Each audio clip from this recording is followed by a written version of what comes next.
तो अभिक्रिया की दर को प्रभावित करने वाले कारक है। ठीक है, कितने कारक की बात कर ली थी? 4, है ना। अभिकारकों की प्रकृति हो गया था, अभिकारकों का सांद्रण भी हो गया था, तापमान हो गया था और उत्प्रेरक की उपस्थिति हो गया था। तो अभी क्या क्या बचा है? पृष्ठ क्षेत्रफल, प्रकाश की तीव्रता और अभिकारकों की भौतिक अवस्था। तो हेडिंग डालना पृष्ठ क्षेत्रफल, पृष्ठ क्षेत्रफल। तो पृष्ठ क्षेत्रफल अभिक्रिया की दर के समानुपाती होता है। मतलब जितना ज्यादा सरफेस एरिया होगा, ठीक है, जितना ज्यादा क्या होगा वहां पर क्षेत्रफल होगा, उतनी ज्यादा क्या होगी, उतनी अधिक आसानी से क्या होगी, हमारी अभिक्रिया होगी। ठीक है, तो पृष्ठ क्षेत्रफल अभिक्रिया की जो दर होती है, अभिक्रिया की दर समानुपाती होती है पृष्ठीय क्षेत्रफल के। किसके? पृष्ठीय क्षेत्रफल।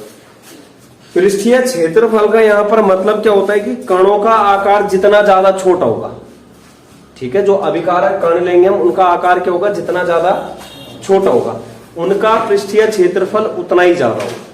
मतलब अगर मैं आप लोगों को बोलूं कि एक लिया मैंने मिश्री का दाना, ठीक है, एक क्या लिया, मिश्र लिया, इस तरीके से, ये क्या है, मिश्री, और दूसरा क्या लिया मैंने, इसी मिश्री का पाउडर फॉर्म लिया, ठीक है, क्या लिया, पाउडर रूप लिया, इस तरीके से क्या लिया, पाउडर रूप, किसका, इसी मिश्री का। तो खुद बताओ कि यहां पर मैंने क्या बोला, कणों का आकार जो है जितना छोटा होगा उसका पृष्ठीय क्षेत्रफल क्या होगा, उतना ही ज्यादा होगा। कहने का मतलब पृष्ठीय क्षेत्रफल जितना ज्यादा अभिक्रिया की दर क्या होगी, उतनी ही अधिक होगी। मतलब बहुत आसानी से अभिक्रिया हो जाएगी। खुद ही बताओ, अगर मेरे को पानी में घोलना है तो पाउडर वाला जल्दी घुलेगा कि मिश्री वाला? पाउडर वाला। कारण क्या है कि यहां पर जो है सरफेस एरिया क्या है, इसके पास ज्यादा है। तो हमेशा याद रखना यहां पर कि अभिकारकों के कणों का आकार जितना छोटा छोटा होगा, जितना बारीक चूर्ण अवस्था में होगा, जैसे ये कौन सी अवस्था में है, चूर्ण, तो उसका पृष्ठीय क्षेत्रफल क्या होगा, उतना ही ज्यादा होगा। और जिसका पृष्ठीय क्षेत्रफल जितना ज्यादा होगा अभिक्रिया की दर क्या होगी, उतनी ही ज्यादा होगी। तो लिख भी लेना है कि अभिकारकों का के कणों का आकार जितना छोटा होता है पृष्ठ क्षेत्रफल क्या होता है, उतना ज्यादा।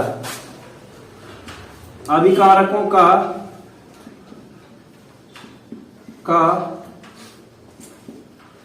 पृष्ठ क्षेत्रफल जितना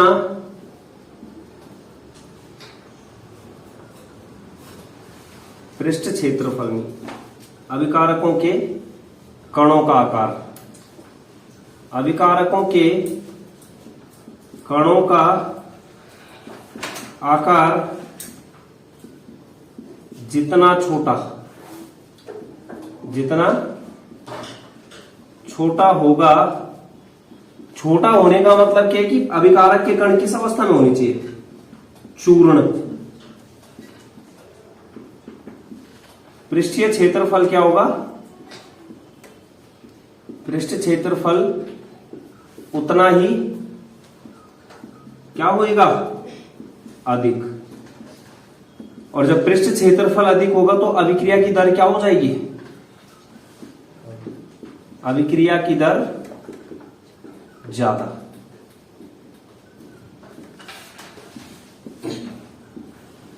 अभिक्रिया की दर ज्यादा, इसको नोट करो, कर दे नोट डाउन। इसके बाद अगला जो कारक है प्रकाश की तीव्रता, ठीक है, कौन सा है, प्रकाश की तीव्रता।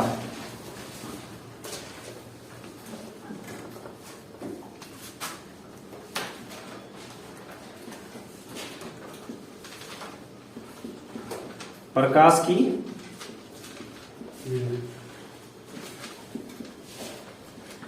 तीव्रता। तो प्रकाश की उपस्थिति में जो होने वाली रिएक्शन होते हैं उसको बोला जाता है फोटोकेमिकल रिएक्शन। ठीक है, प्रकाश की उपस्थिति में जो अभिक्रियाएं होती है उनको क्या बोला जाता है? फोटोकेमिकल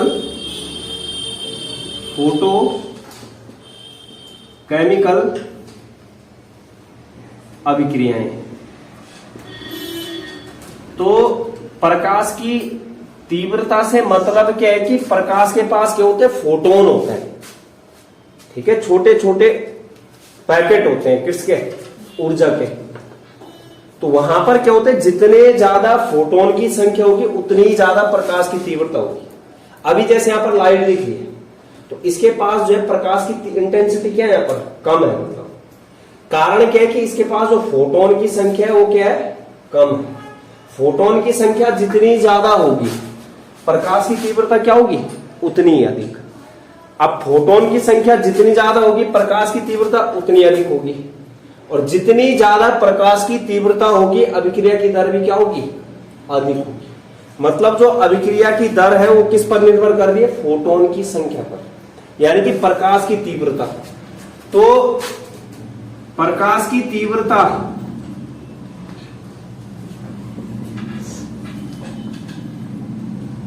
इंक्रीज करेगी, मतलब बढ़ती है। कब? जब क्या होगा? फोटोन की संख्या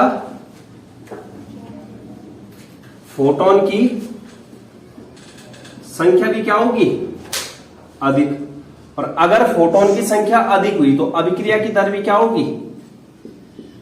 अभिक्रिया की दर भी अधिक। अभिक्रिया की दर अधिक होने का मतलब क्या है? यहां पर अभिक्रिया क्या हो जाएगी? आसानी से हो जाएगी। मतलब क्या है कि प्रकाश की उपस्थिति से अभिक्रिया की दर क्या हो जाती है? अधिक हो जाती है। प्रकाश की तीव्रता समानुपाती होती है किसके? अभिक्रिया की दर के। समानुपाती का मतलब क्या है कि अगर प्रकाश की तीव्रता बढ़ेगी तो अभिक्रिया की दर भी क्या हो जाएगी? बढ़ जाएगी। अभिक्रिया की दर भी क्या हो जाएगी? बढ़ जाएगी। जैसे एग्जांपल के लिए हमारे पास रिएक्शन आती है जो प्रकाश की उपस्थिति में होती है, H2 प्लस Cl2, और यहां पर आप लोगों ने देखा होगा H म्यू लिखा रहता है। यही प्रकाश की ऊर्जा है, एनर्जी। E बराबर क्या होता है? H mu. तो H म्यू मतलब ये क्या है? प्रकाश की उपस्थिति को प्रदर्शित कर रहा है। एक फोटोन की ऊर्जा है, यहां पर क्या प्राप्त हो जाता है? 2hCl। तो ये एक प्रकार की फोटोकेमिकल अभिक्रिया जिसके ऊपर H न्यू लिखा होगा। फोटोन की ऊर्जा है ये। E बराबर होता है H न्यू, 11 में पढ़ा होगा दूसरे चैप्टर में। ठीक है, E बराबर क्या होता है? H new. ये H न्यू क्या है? फोटोन की ऊर्जा। फोटोन किसके पास है? प्रकाश के पास। तो इस तरीके से प्रकाश की उपस्थिति में अभिक्रिया हो रही है, इसको क्या बोलेंगे? फोटोकेमिकल अभिक्रिया। इसके बाद देखो अंतिम जो फैक्टर है, अंतिम कारक जो क्या करता है? अभिक्रिया की दर को प्रभावित करता है।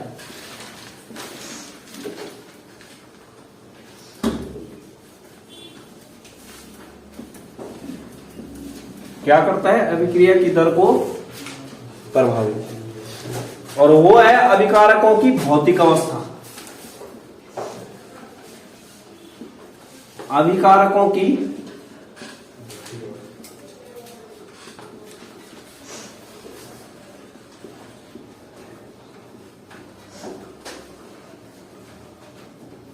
भौतिक अवस्था मतलब क्या है कि हमारा अभिकारक हो सकता है ठोस हो सकता है द्रव हो सकता है क्या हो?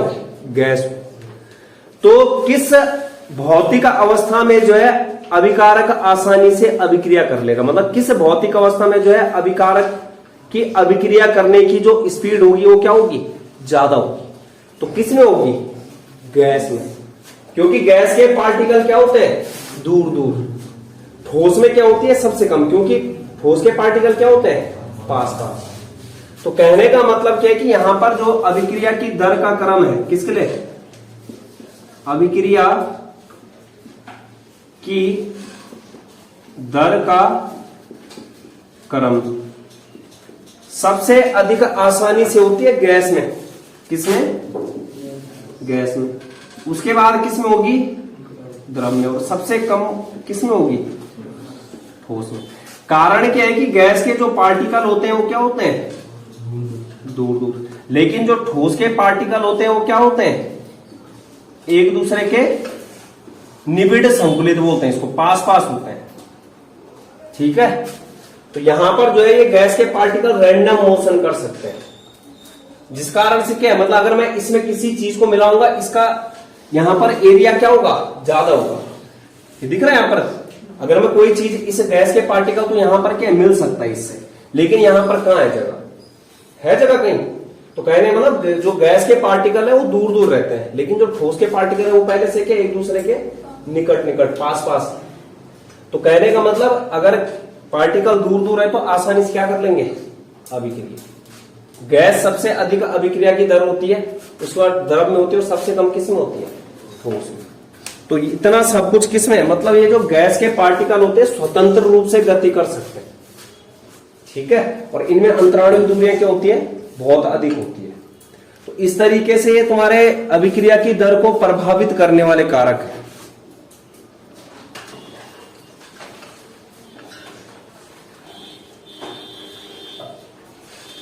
हेडिंग क्या डालना है? वेग नियम। ठीक है, वेग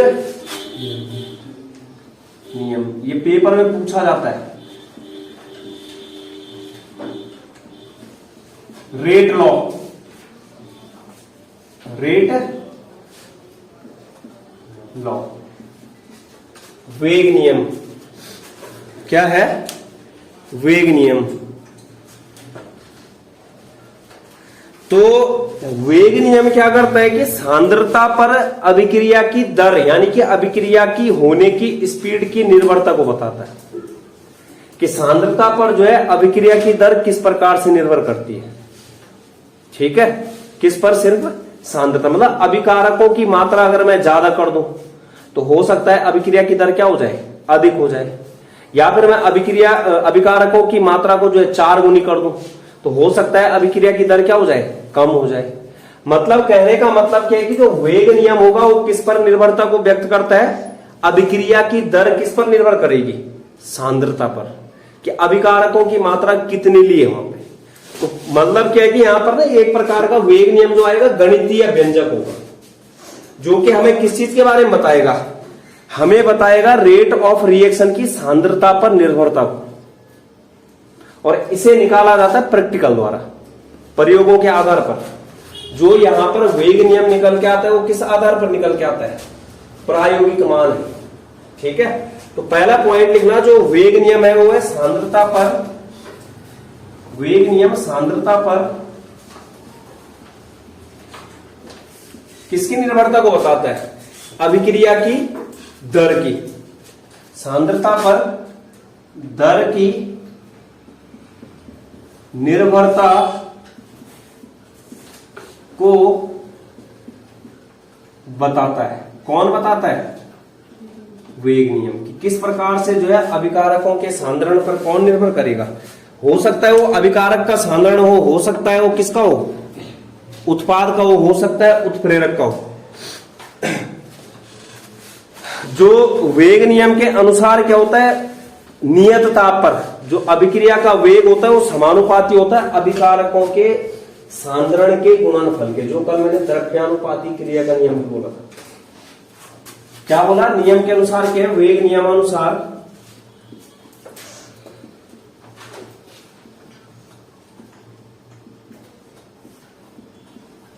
जो अभिक्रिया की दर होती है, ठीक है, अभिक्रिया की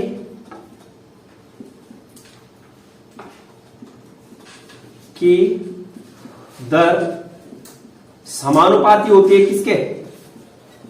अभिकारकों के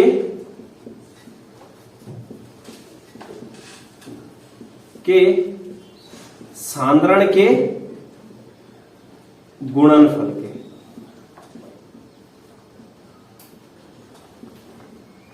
साधारण के गुणनफल के। तो कोई पूछता है कि वेग नियम है क्या, तो सबसे पहले उसको ये बोलना है कि मैथमेटिकल एक्सप्रेशन है, मतलब गणितीय व्यंजक है। वेग नियम क्या है? गणितीय व्यंजक, गणितीय व्यंजक जो अभिक्रिया की दर की निर्भरता को किस पर बताता है? सांद्रता पर। जो अभिकारकों के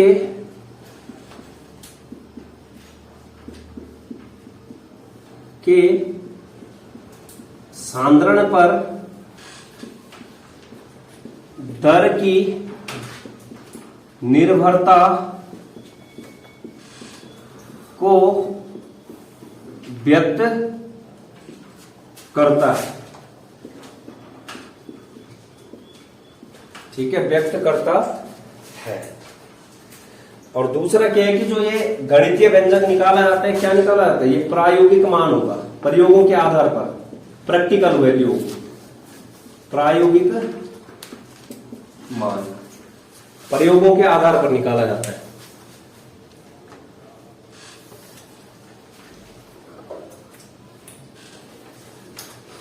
हो गया।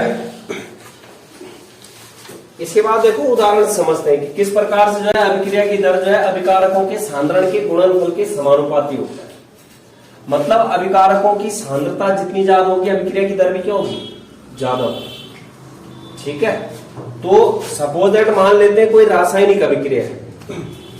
माना कोई रासायनिक अभिक्रिया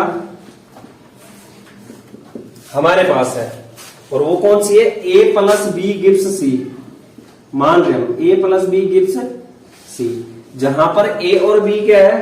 अभिकारक। मतलब जो अभिक्रिया की दर होगी वो समानुपाती आएगी किसके? A की सांद्रता और B की सांद्रता का, और इन दोनों का क्या कर दोगे? गुणन।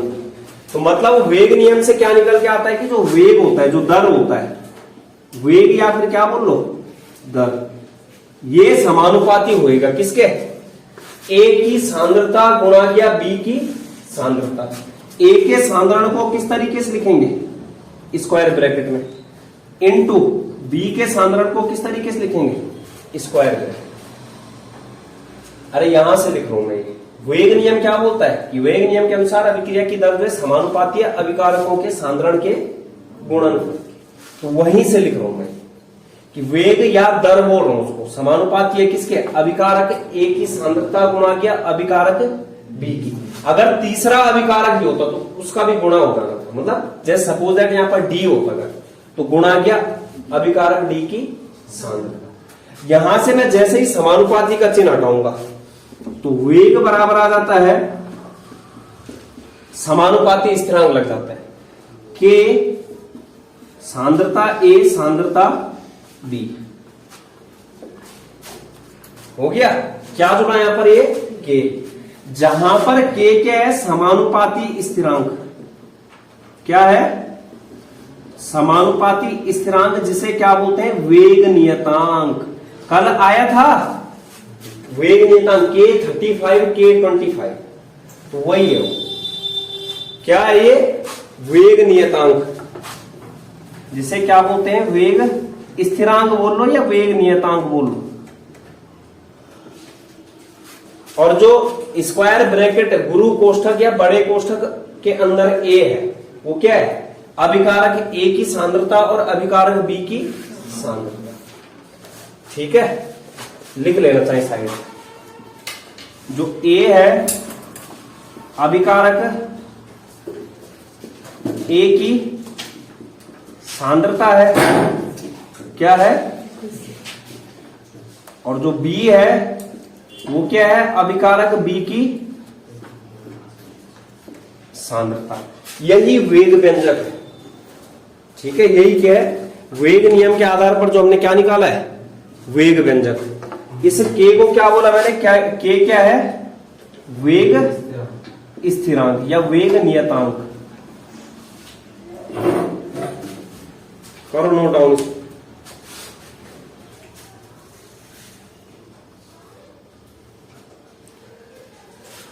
मान लो कोई दूसरी अभिक्रिया हमारे पास है, ठीक है, कोई क्या है दूसरी अभिक्रिया है, जैसे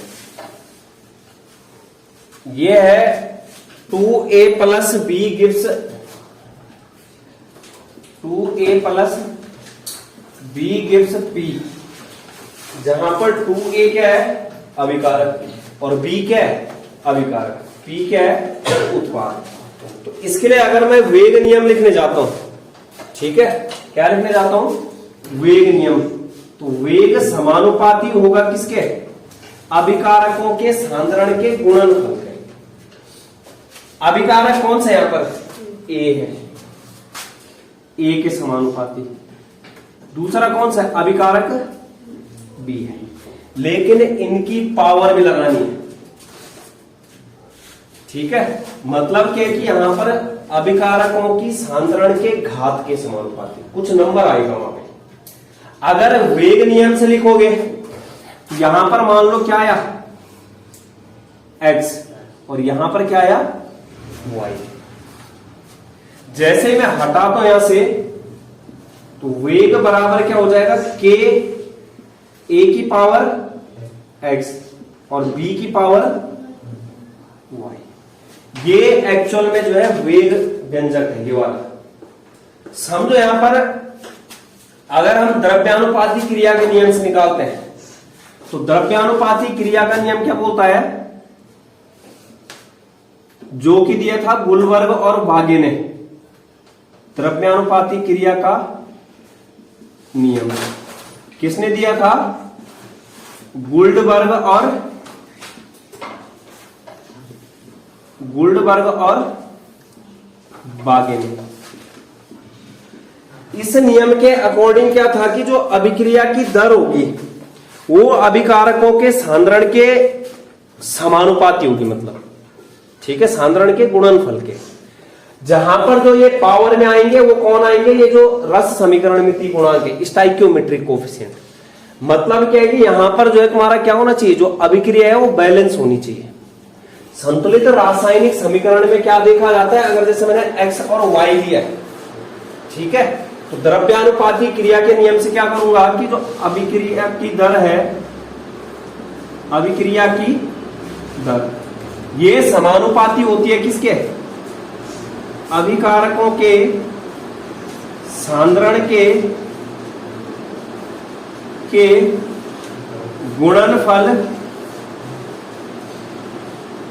गुणनफल की घातों के।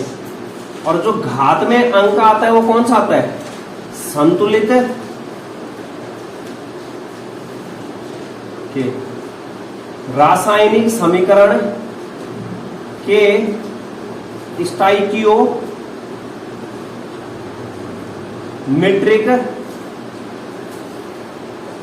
गुणांक। समझना यहां पर, मतलब ये तो लिखा मैंने वेग नियम से। अब अगर इसी समीकरण के लिए मैं लिखता हूं किससे, द्रव्यानुपाती क्रिया के नियम से। द्रव्यानुपाती क्रिया के नियम से क्या हो जाएगा, जो वेग होगा, मतलब ठीक है, जो क्या निकल के आएगा रेट, वेग बराबर आएगा, मतलब समानुपाती आएगा a और b के गुणनफल। यहां पर x लिया था हमने, द्रव्यानुपाती क्रिया के नियम के अकॉर्डिंग क्या है कि जो तुम्हारा अभिकारक के सांद्रण के गुणनफल के समानुपाती तो होगा, लेकिन वहां पर घातें भी आएंगी, मतलब इनकी पावर में डिजिट आएगा। लेकिन जो पावर वाला डिजिट होगा वो कौन सा होगा, संतुलित रासायनिक समीकरण का स्टाइकियोमेट्रिक गुणांक। ये मतलब a की घात में क्या आ जाएगा 2 और b की घात में क्या आ जाएगा 1। कहने का मतलब क्या है कि ये सैद्धांतिक पर निकाला गया मान है, सिद्धांतों के आधार पर। हमने क्या किया, पहले रासायनिक अभिक्रिया को संतुलित किया, लेकिन जो यहां पर ये x है ये 2 के बराबर हो भी सकता और नहीं भी। सुन रहे हो, ये जो x है ये किसके बराबर हो सकता है, 2 के बराबर हो भी सकता और नहीं भी। जो ये y है ये 1 के बराबर हो भी सकता और नहीं भी। कहने का मतलब क्या है कि ये हमें पता चलेगा x और y का मान प्रैक्टिकल द्वारा, और ये 2 और 1 पता चला किससे, सिद्धांत के आधार पर कि कितना मोल है इसका 2 और इसका कितना मोल है 1। तो कहने का मतलब क्या है कि ये वेग व्यंजक है किस नियम से, वेग नियम से। ये क्या है, वेग व्यंजक निकाला हमने किसके आधार पर, वेग नियम से। और ये जो वेग व्यंजक निकाला है किसके आधार पर निकाला है, द्रव्यानुपाती क्रिया के नियम से। यहां से जैसे ही मैं वेग हटाऊंगा बराबर क्या आ जाएगा, के a की पावर 2 और b की पावर 1। कहने का मतलब क्या है कि अब देखना जो यहां पर a है, a क्या है, अभिकारक a की सांद्रता, स्क्वायर ब्रैकेट b क्या है, अभिकारक b की सांद्रता। x को बोला जाता है, जो x और y पावर में लिखा होता है उसको बोला जाता है कोटि। जो x है वो अभिक्रिया की कोटि है, जो y है वो अभिक्रिया की कोटि है, लेकिन जो x है वो अभिकारक a के सापेक्ष कोटि है। x क्या है, अभिकारक a के सापेक्ष कोटि, और जो y है वो अभिकारक b के सापेक्ष क्या है, कोटि। कोटि क्या होता है कि वेग नियम में जब हम वेग नियम से किसी रासायनिक अभिक्रिया के लिए वेग नियम लिखते हैं तो उस वेग नियम में क्या होता है कि जो घात वाले अंक होते हैं, घात क्या है, यहां पर वेग नियम की बात कर रहा हूं मैं, द्रव्यानुपाती क्रिया के नियम की बात नहीं कर रहा हूं। जो घात में डिजिट होता है उसी को क्या बोला जाता है, कोटि बोला जाता है। मतलब अगर मैं कुल कोटि बोलता है मेरे को निकालने के लिए कोई, तो कुल कोटि को डिनोट किया जाता है n से। n बराबर क्या हो जाएगा, x plus y, x plus y। ये अभिक्रिया की क्या है, कुल कोटि, अभिक्रिया की कुल कोटि। मैंने ये बताया तुम्हें कि जो x का मान है वो बराबर हो सकता है 2 के और नहीं भी हो सकता है। जो y का मान है वो बराबर हो भी सकता है 1 के और नहीं भी हो सकता है। कारण क्या है इसका, क्योंकि ये सिद्धांतों के आधार पर निकाला गया मान है। मतलब यहां पर जो x और y का मान है हम ये देख के नहीं निकालेंगे कि यहां पर स्टोइकियोमेट्रिक गुणांक कितना है, नहीं, सुन रहे हो, x और y का मान क्या हम ये देख के नहीं निकालेंगे यहाँ पर गुणांक क्या है, क्योंकि जो अभिक्रिया की कोटि होती है ना वो शून्य भी होती है। जो अभिक्रिया की कोटि होती है वो क्या होती है, n का मान जो है 0 भी आता है। अब खुद बताओ n का मान क्या होता है, 0 भी होता है, नेगेटिव भी होता है, प्लस भी होता है और भिन्नात्मक रूप में भी होता है।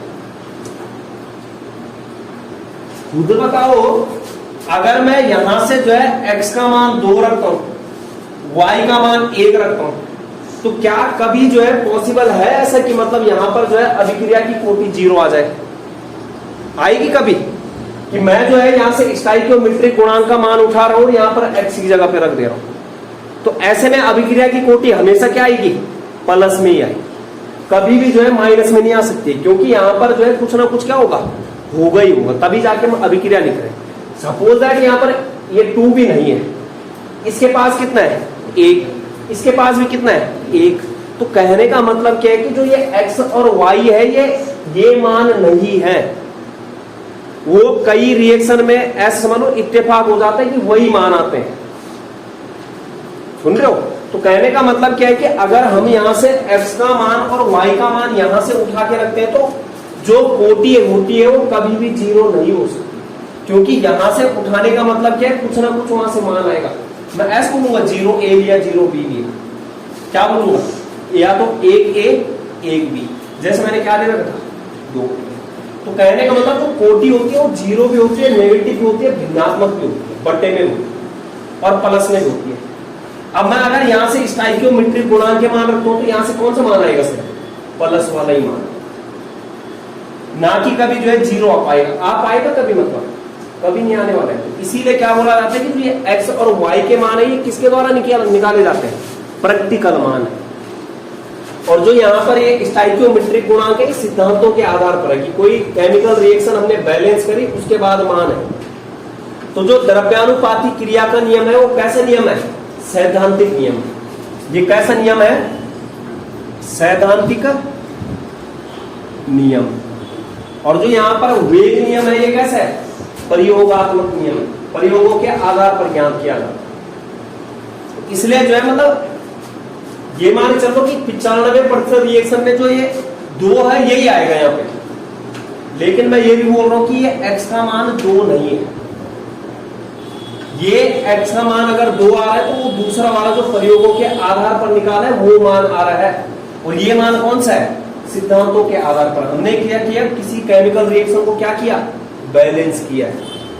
तो कहने का मतलब क्या है कि जो वेग नियम होता है वो क्या होता है? प्रायोगिक मान होता है। और जो तुम्हारा द्रव्यानुपाती क्रिया का नियम होता है वो कैसे होता है? थ्योरेटिकल मान होता है, सिद्धांतों के आधार पर निकाला जाता है। तो ये गलती से मतलब ये हो भी सकता है और नहीं भी हो सकता है। कौन? x बराबर 2 के हो भी सकता है, x बराबर 2 के नहीं भी हो सकता है। अगर x बराबर 2 के आ रहा है तो इसका मतलब ये मत समझना ये वाला मान को, वो मान जो 2 आया है x का यहाँ पर वो किसके आधार पर आया है? प्रैक्टिकल से निकाला है हमने। और इत्तेफाक ये हो गया कि जो हमने द्रव्यानुपाती क्रिया के नियम से निकाला वहां पर क्या किया? उसकी पावर में 2 आ। लेकिन ये 2 जो है सिद्धांत के आधार पर आया और ये 2 कहां से आया है? प्रैक्टिकल से निकाल के आया। मतलब हमने एक टीम को भेजा कि गणना करने के लिए 2, उसमें एक को बोला सिद्धांत के आधार पर निकाला, वहां पर जो है इसका मान कितना आया? 2। और दूसरे को बोला प्रैक्टिकल के आधार पर निकाल, वहां पर भी मान कितना आया? 2। लेकिन ये क्या हो गया? इत्तेफाक हो गया। लेकिन ऐसा जरूरी नहीं कि वहां पर 2 ही आए, हो सकता है प्रैक्टिकल के आधार पर कुछ भी आ सकता है। तो इसलिए मैंने पावर में क्या लिख दिया? x और y लिख दिया। सुन रहे हो? कहने का मतलब यहां पर क्या है? x और y क्या है? अभिकारक a और अभिकारक b के सापेक्ष अभिक्रिया की कोटि। कुल कोटि पूछता है तो जो यहां पर इनकी पावर में नंबर है उनको जोड़ दो। जैसे मैंने क्या कर दिया? x प्लस वाई क्या आ गया? अभिक्रिया की कुल कोटि। अभी कोटि आगे आएगा भी। हो गया? इसके बाद देखो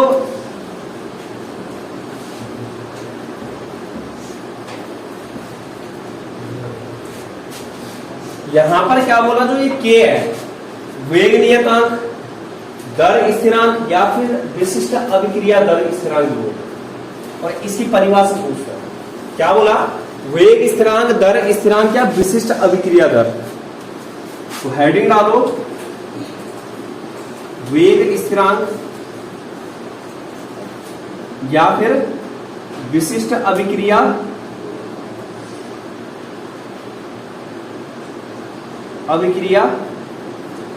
दर। समझना मतलब k की परिभाषा निकालनी है। क्या निकालनी है? k के लिए परिभाषा। तो वेग व्यंजक से जैसे सपोज दैट यही अभिक्रिया हमारे पास, कौन सी वाली? 2a plus b gives p। तो वेग नियम से क्या निकालूंगा मैं इसके लिए? ये आया। मतलब हमें परिभाषित किसको करना है? इस k को। मतलब हम क्या करें ऐसा कि k का मान जो है वेग के बराबर हो जाए। जो अभिकारक की सांद्रता है एक, जो अभिकारक b की सांद्रता है वो भी क्या कर दो अगर 1। तो यहां पर जो k है वो बराबर आ जाएगा किसके? वेग। कहने का मतलब क्या है कि हमने जो इस समीकरण के लिए वेग व्यंजक से निकाला, वेग नियम से क्या निकाला था? जो दर है वो बराबर है किसके? k a की पावर x और b की पावर y। ये वाला दर या वेग। अगर मैं क्या कर दूं? a की सांद्रता भी इकाई कर दो और b की सांद्रता भी कितनी कर दो? इकाई कर दो। यदि सांद्रता a बराबर सांद्रता b बराबर क्या? 1 मोल प्रति लीटर। 1 मोल प्रति लीटर। तो एक मान यहां पर रखूंगा, एक मान यहां पर रखूंगा। वेग बराबर किसके आ जाएगा? k। वेग किसके बराबर आ जाएगा, के, क्योंकि एक की पावर में कितना भी अंक हो उसका मान कितना है, एक ही अंक। यहां पर एक रखेंगे, यहां पर भी एक रखेंगे, और रखेंगे जैसे मैंने यहां पर क्या रख दिया, एक, और यहां पर भी कितना रख दिया, एक। एक की पावर में x है तो उसका मान कितना आएगा, एक ही आएगा। एक की पावर में y है तो उसका मान कितना आएगा, एक ही आएगा। एक गुणा ये एक क्या हो गया, एक, और k के साथ एक की गुणा होगी वो क्या आ गया, k। इसलिए क्या बोल रहा हूं, यहां पर क्या आ जाता है, जो वेग है वो बराबर आ जाता है किसके, k के। मतलब क्या है कि अगर कोई वेग स्थिरांक की परिभाषा पूछता है तो क्या बोलोगे, जब प्रत्येक अभिकारक की सांद्रता को इकाई लिया जाए। क्या बोला, जब सभी अभिकारकों की सांद्रता को इकाई यानी कि एक लिया जाए तो अभिक्रिया का जो वेग होता है, क्या होता है, जो अभिक्रिया का वेग होता है उसे ही क्या बोलते हैं, के बोलते हैं। तो अभिक्रिया का अभिक्रिया का वेग ही वेग स्थिरांक कहलाता है। वेग स्थिरांक कहलाता है, इसको नोट करो। किसका मात्रक निकालना है, वेग स्थिरांक का, ठीक है। इसी समीकरण से निकालना है, मिटा रहा हूं मैं इसको।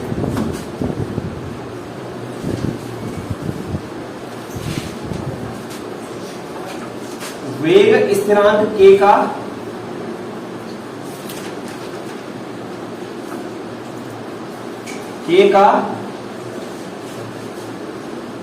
मात्रक।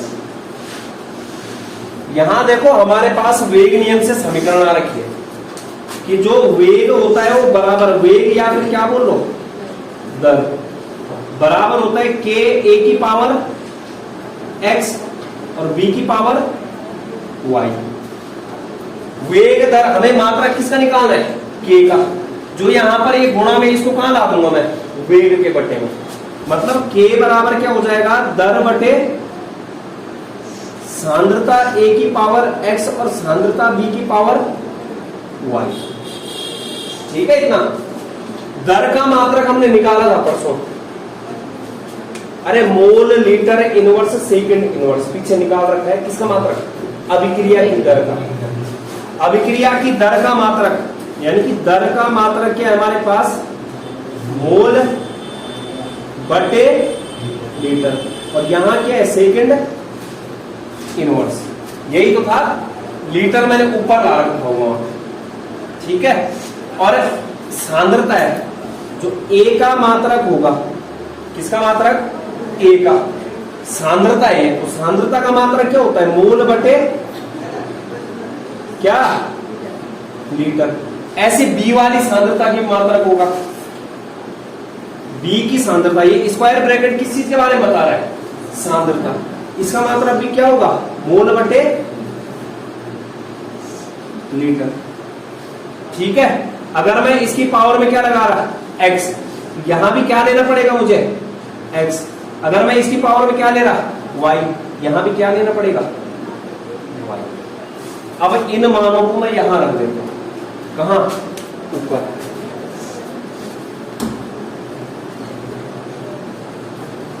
देखना यहां पर, यहां देखो k बराबर क्या हो जाएगा, दर का मात्रक क्या है, मोल बटे लीटर सेकंड इनवर्स।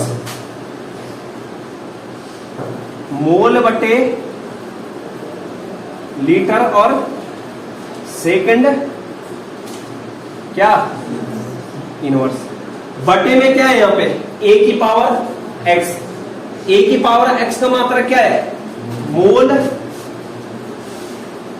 बटे लीटर, और इसकी पावर x। ऐसी b का मात्रक क्या है, मोल बटे लीटर, और पावर में क्या आ जाएगा, y। हो गया, पावर में क्या आ जाएगा, y। अब यहां पर बटे में देखो, जब आधार समान होते हैं तो घातें क्या हो जाती है, जुड़ जाती है।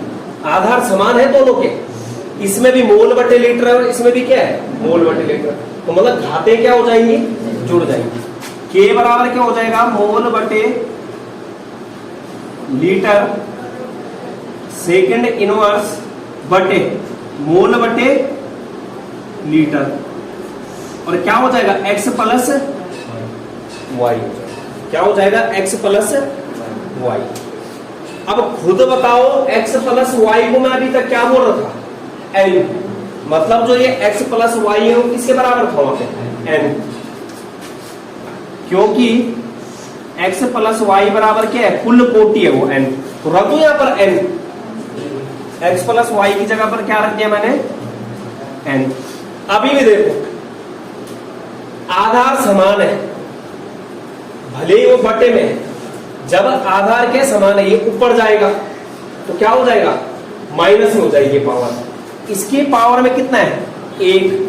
तो जैसे ही ऊपर ले जाऊंगा तो वहां पर जो n हो जाएगा वो किस में आ जाएगा, माइनस में। ये वाला हिस्सा लिख दिया। देखना जैसे इसको आगे सॉल्व करता हूं, के बराबर क्या आ जाएगा, मोल बटे लीटर, और इसकी पावर में क्या है, 1। ये वाला भी ऊपर आएगा तो क्या हो जाएगा, मोल बटे लीटर, लेकिन जो पावर होगी माइनस में क्या हो जाएगी, n, माइनस में क्या हो जाएगी, n। और दूसरा क्या बचा, सेकंड इनवर्स। अब फिर से क्या हो गया, आधार समान, तो घातें क्या हो जाएंगी, जुड़ जाएंगी। तो यहां पर हो जाएगा के बराबर मोल बटे लीटर, और 1 घातें जोड़नी है, प्लस और माइनस क्या है यहाँ पे, n, प्लस माइनस का क्या हो जाएगा, माइनस। मैंने डायरेक्ट क्या लिख दिया, माइनस n और सेकेंड इनवर्स। ये मात्रक आया।